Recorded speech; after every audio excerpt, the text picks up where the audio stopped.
Pangulong Bongbong Marcos mananatili sa makasaysayang Blair House habang siya'y nasa Amerika. At kasama natin mula po sa Estados Unidos, si Radyoman Shanel Salazar. Shanel. Mga kasama, nandito tayo ngayon sa tapat ng Blair House kung saan mamamalagi si Pangulong Ferdinand Marcos Jr. para sa kanyang 2-day state visit dito sa Washington, D.C. mula July 20 hanggang July 22.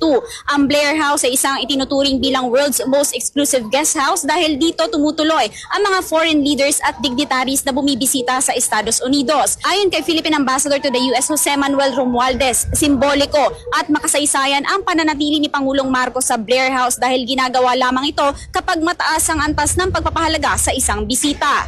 You are invited to stay at the presidential guest house here in Washington.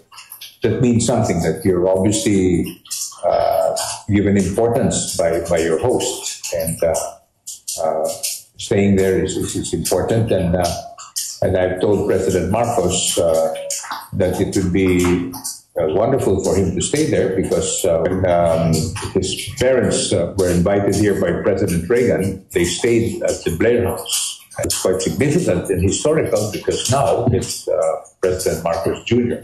that will be staying at the Blair House. Yes, President Trump.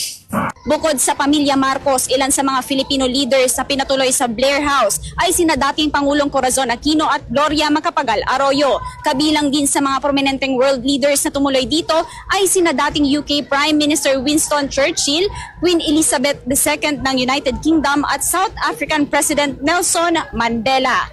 Mula dito sa Washington, D.C., USA, Radyoman Shanel Salazar, Tatak, RMN.